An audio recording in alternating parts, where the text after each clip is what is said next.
Good morning, everybody. It's Tom Christie, back for session 2 of carving a magnum-sized cork-bodied Common Goldeneye gunning pair. And in this session, we'll really focus on carving the head of one of the birds. I'm not going to duplicate efforts. The carving of both heads is similar. Obviously, there's a little bit of difference in sizes and shapes, but the general process is the same for the two heads. So I'll take you through carving one of those. I think it's the drake's head. And that'll probably be all we'll get accomplished in this session. I want to keep these sessions short, 30 minutes or less normally, so that I don't put you to sleep and you get too bored. And it also helps break it up as you're doing your own carving into some logical sections that make sense. If you're enjoying my channel, please hit that subscribe button. I would really appreciate it. It's totally free, but it is a show of support for this channel that I'm building with free resources for people that might want to carve wildfowl like I do and get joy out of it. Okay, let's get to carving the head of the drake. Welcome back. All right, I've done my layout work, and as usual, I'm going to start with this little 1/8 inch diameter ruby bit and define the notch as the bill meets the face here. And I didn't go through all my layout work on this particular bird, but I've included that in birds in the past.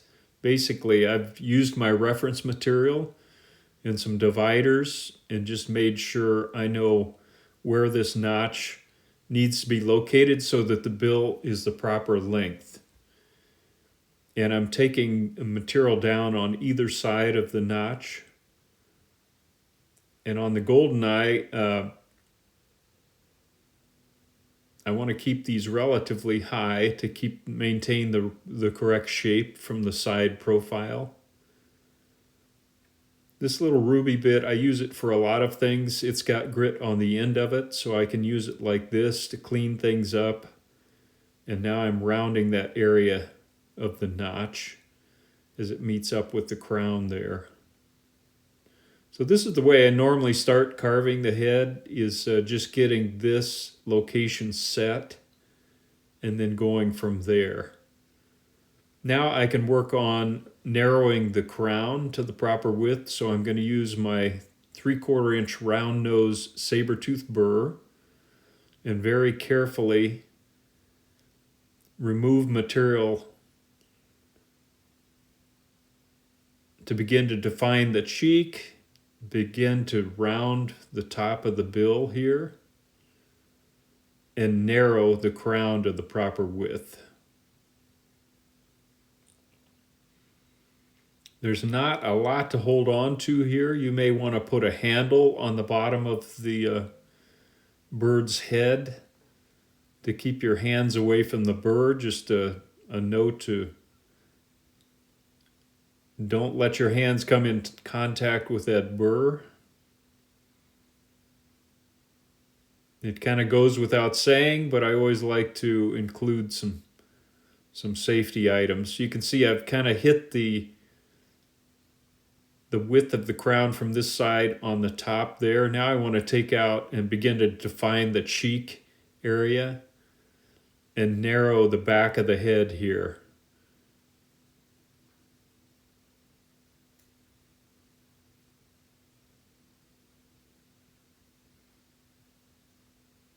You can see that bird jumped a little bit because I was pressing pretty hard against the grain. And I've mentioned that in previous videos. With these burrs, you just have to not push them too hard, because if they dig in too deep, especially carving against the grain like this, they can jump and chatter, and don't want that.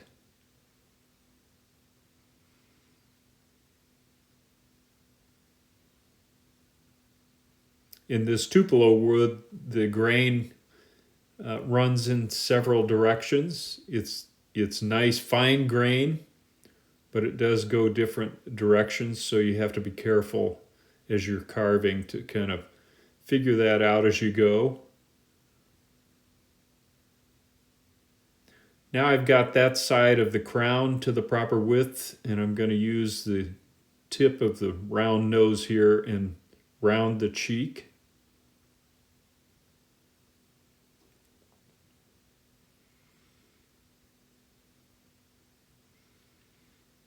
And I'm rounding that down to kind of a midpoint there, and now I can start to work.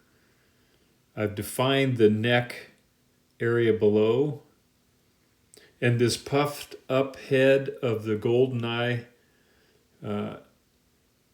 there's going to be separation between the white feathers of the neck and this puffed up big head.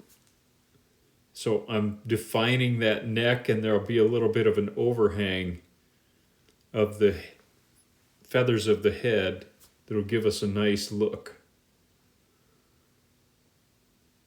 So I'm cutting that neck to the proper dimension, and you can see I'm creating a little bit of a shelf there between the cheek and the neck.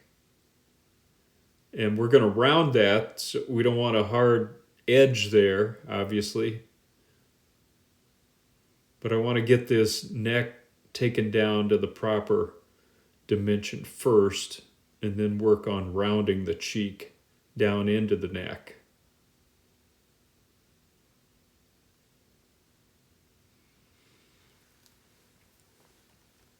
I'm just taking my time on this, and I'm going to run this at regular speed, working with these burrs. You can see I've almost got it down to the proper dimension there as it meets the breast of the bird.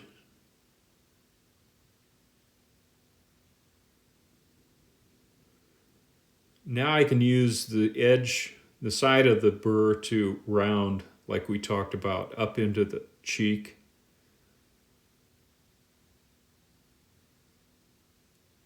And as we go around the back of the head here, I want to round that.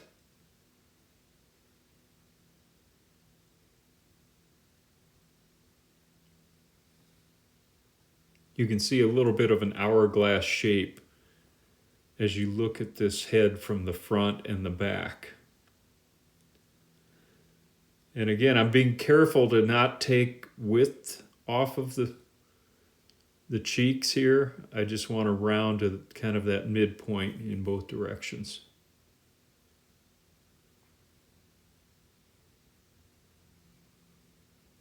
Working to narrow the back of the head a little bit there.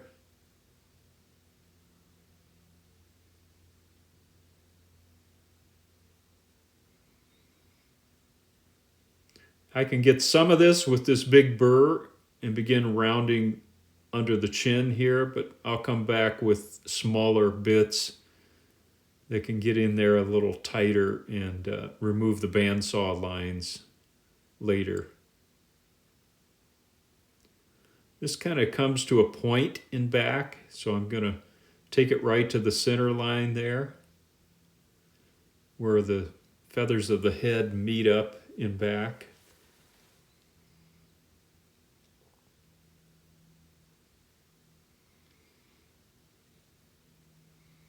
Okay, that's pretty good. Now I'll do the same thing on this side and then come back. All right, I've got the head rough shaped, and now I want to work back with my 1/8 inch cylindrical ruby bit and define the shape of the bill as it meets the face here. So I'm taking material out as it comes up to the notch there to define that side profile, and I've penciled in from my reference material how far back this needs to come. Just as a reminder, this is a magnum decoy, so my bill on this decoy is about 10% larger than that study bill that I have. So I'm just keeping that in mind. And any dimension I get off of the study bill, I can just add 10% to that and size it up to this magnum size. So the study bill is still great reference to convert those dimensions, the actual dimensions, up 10%, and also just to give us general shapes and geometry. All right, I've kind of got that defined, and I'll work on this side to do the same thing. I've opened up the corners of the bill there where the upper and lower mandible meet to the proper dimension, and now I'm just cleaning things up and further defining that cheek shape as it meets the bill there. And I like to use my pencil to go back and pencil things in to make things a little more visible, especially as I'm checking symmetry. A pencil line really helps make things more visible and makes it jump out if you're missing something. Now I'm going to get a dimension with my dividers from the front tip of the bill back to where the upper and lower mandible meet. And it looks like I've carved enough wood out of there to get that point established. And I'm sketching in the lower side of the upper mandible here. There's not much of the lower mandible showing, but a little bit in the corner there. And a little upturn as it meets the face.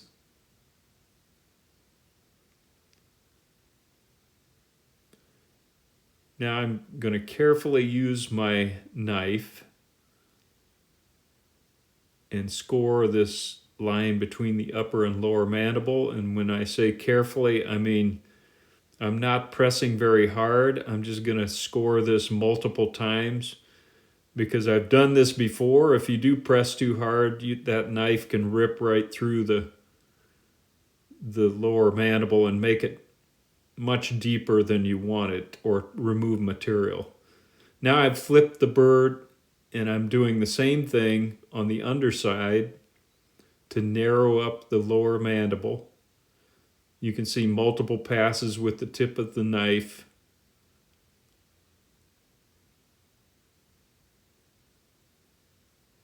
I'm making a little cut in the corner there so that I can remove this little triangular piece of wood and create that shelf between the upper and lower mandible. There's a good look at it. Do the same thing on this side. Now I've got a little cone-shaped ruby bit, and I'm going to use the tip of that to go in and kind of clean things up here, because that knife work often leaves a little roughness. And so I'm just cleaning things up, especially on that lower mandible section, because I want to do a little more carving down there as it meets the chin. This is a gunning decoy, so this is about all the detail we're going to put on this bill, is just a little separation between the upper and lower mandible. Obviously, if you're doing a decorative carving, you're going to have to do a lot more detailed carving on the bills. But in many of the gunning categories, they don't want any details added to the bill other than a minor separation between the upper and lower mandible. So that's what I'm going to do for this bird. This bird is going into a gunning decoy competition. So you need to be aware of the rules to make sure you're meeting the intent of the rule for whatever competition you're entering. I get questions about all that, about the rules all the time, and I always refer people to the specific rule book for that show so that they can read it for themselves and interpret the rules the way they're written. There are some differences between shows, so you need to be aware of that. I'm just doing a little more work on the lower mandible here, penciling in as it meets the chin area. I want to take out a little bit of wood here and create that V shape underneath.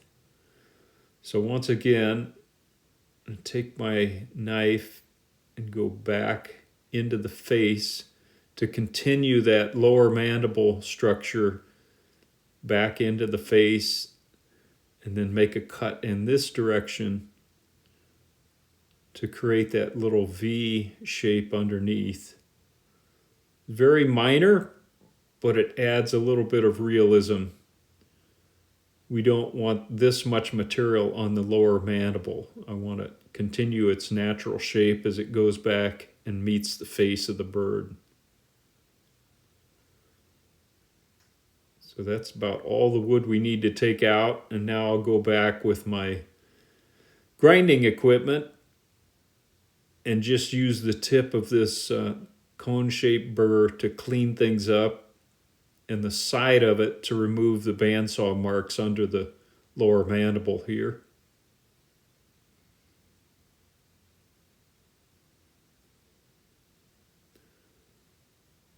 It's kind of hard to see here, but I'm just creating a little bit of separation there and smoothing that into the surrounding area.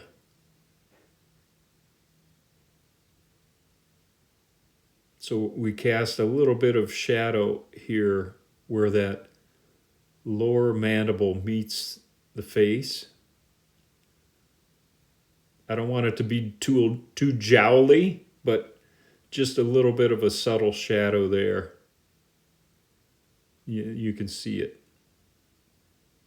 Now I can clean up this area under the chin, remove the bandsaw marks, get that shaped up.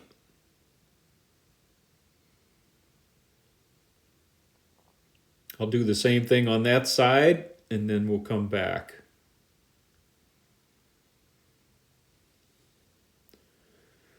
All right, now I want to set the eye distance between, and this is really important because in competition, especially as a judge, one of the first thing that stands out is if somebody's left their eyes way too wide apart or they've carved them in way too narrow, it really sticks out and impacts your impression of the bird. It just doesn't look realistic.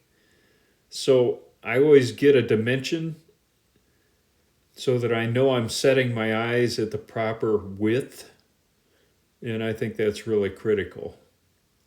So I'm using this ruby bit to cut a little bit of a groove eye channel, and I'm using that eye hole that we drilled. I mentioned it's strictly a guideline, but this is where it really comes in handy because I'm going right through that guideline hole to get this area shaped up and get my width set properly here. So once I cut that groove, then I'm using the side of this ruby bit and just removing material up and down to kind of gently curve that. I've got a little more to do here. You can see I checked with my calipers, and I'm trying to get this to the point where those calipers will slip back to that guideline hole. And then I know I'm at the proper width. So I'm taking this side a little bit deeper, and I want to keep these symmetrical, so I don't want one side way deeper than the other. That's another caution. You want these to be set at the same depth on each side.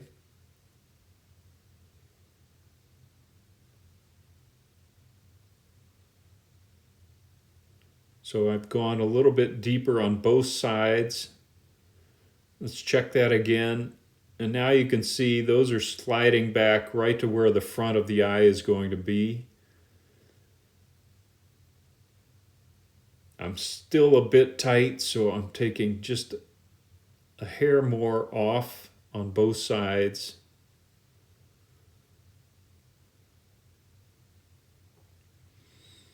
I'm spending a lot of time on this because I think it's important, especially in competition. If you're not in competition, you still want your bird to look natural. And now I'm back to the right width. Now I'll round the crown. And I like to do that eye set width before I take material off the crown, just to keep, it helps me look at symmetry before the crown is rounded. It's funny how you get used to doing things, and sometimes I'll get questions, why do you do that? And I don't have a good answer. It's just everybody has their own style of carving. This is mine. It doesn't mean it's the right way to do it. I'm just sharing what I do because I've been doing it for 40 years, and I think it might be helpful to somebody just starting out to show you how I do what I do. So I'm keeping my center line intact, but I'm rounding up to that center line, rounding the back of the head there and blending that in. And you can see it's beginning to take that hourglass shape. Just going back and redefining the cheek a little bit there as we get the crown shaped up here.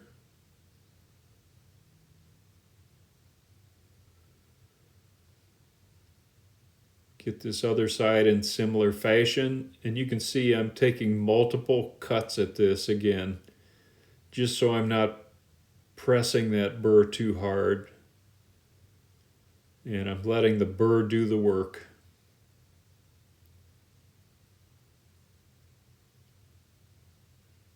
Rounding the back of the crown here, and then narrowing that up as it meets the center line of the back of the head.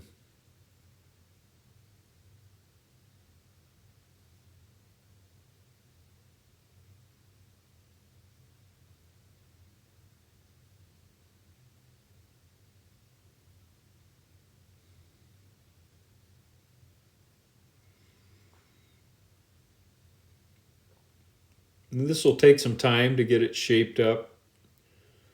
And again, I'm checking, this is a broken record, but I'm going to check my symmetry, looking at the bird from the front to make sure I don't have a lopsided crown. And it's very easy to do, to get one side looking larger than the other, but I want nice, soft, symmetrical lines.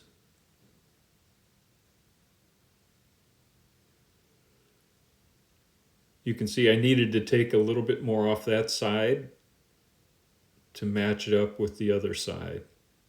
Okay, that's close.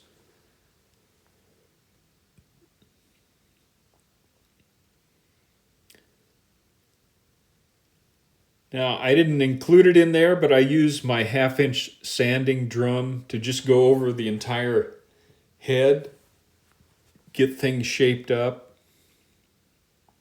Remove all the bandsaw marks and burr marks. And now I'm going back and putting a little definition in the cheeks here, right down to the corner of the upper and lower mandible where they meet there. A little bit of a cheek in this area to give the head a little personality.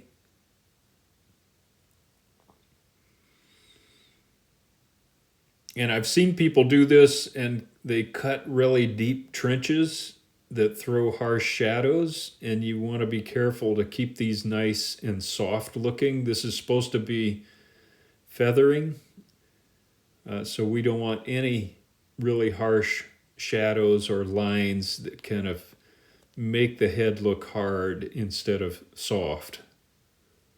So I cut that trench down, and then I'm using the side of the ruby bit here to blend it back in both directions.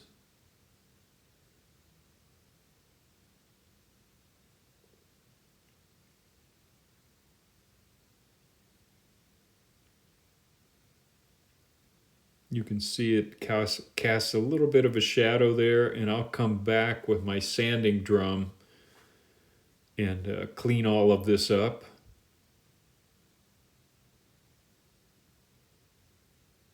So I've got 150 grit sandpaper on this 1/2-inch drum. And this is a real workhorse tool for me. You can use this to do a lot of sanding quickly. And it just takes some of the drudgery out of hand sanding, which is not my favorite part of carving.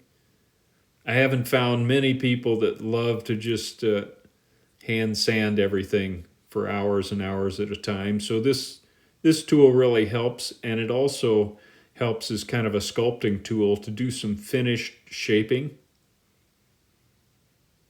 You can see I'm using the corner of that drum to kind of get into the tight spots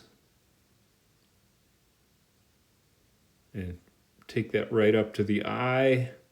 Now I'm using the side of the drum to blend everything so we end up with a nice soft looking curve here.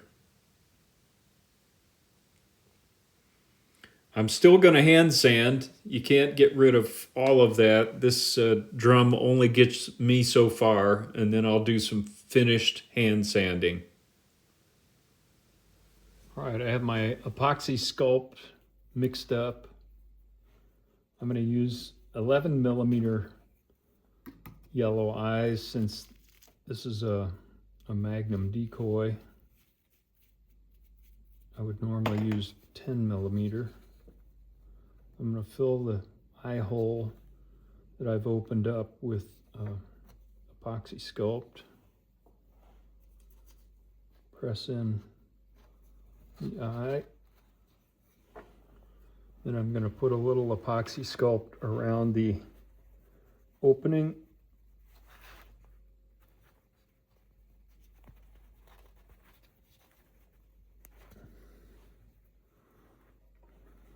And then use water to start moving that around and blending it into the surrounding area. And this is pretty firm material, especially in wintertime when it's cold in the shop.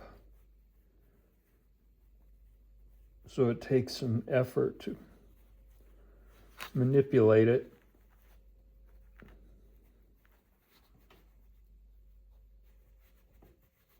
I want to blend it into the surrounding area so we don't have a visible line of putty that's going to shine or show through the paint. We'll be able to do some sanding to finish it off, but I want to get most of the blending done here. Now I've covered up the eye. Now we can kind of open it back up. I've got an old paintbrush here that's filled with epoxy sculpt, and I use it like a stylus to just move the material around. I wet it, move it away from the eye, and then begin pushing it out away from the eye as we open it up.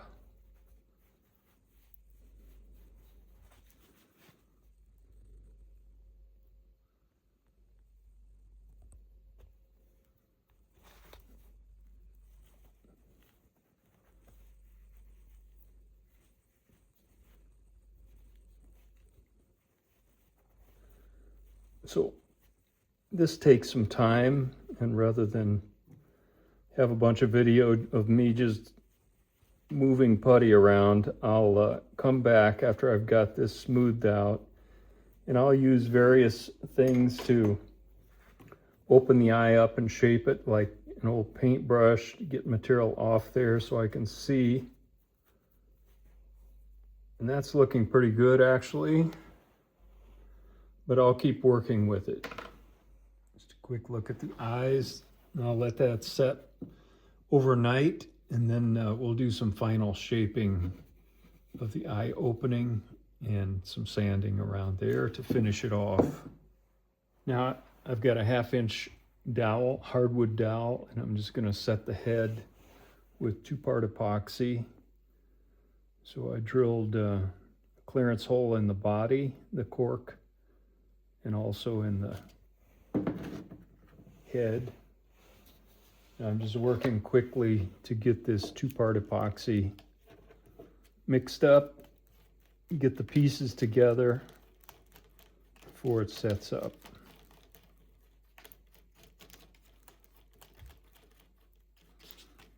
the dowel just adds additional strength.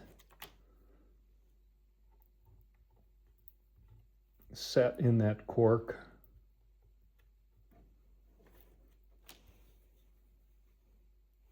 And then into the head.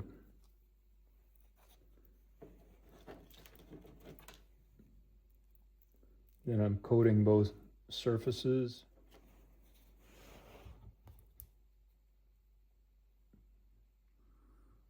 And then I'm going to hold that with some pressure until the 5-minute epoxy sets. Now I'm mixing up some more 5-minute epoxy and I'm going to set the tail in place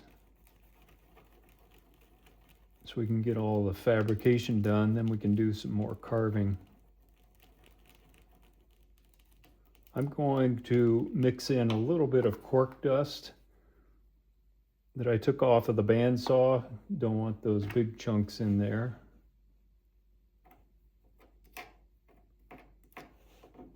It's always something, isn't it?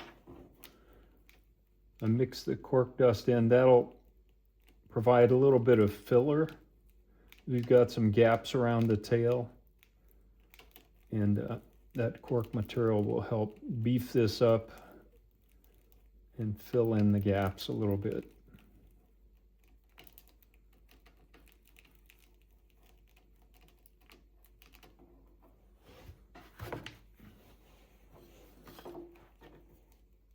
So I'll go ahead and prep this tail area and then come back. Okay, I've got material in the slot and also on the tail insert. And I'm going to slide that into place. You can see the material squirting out a bit. That's okay. Kind of filling up the gaps.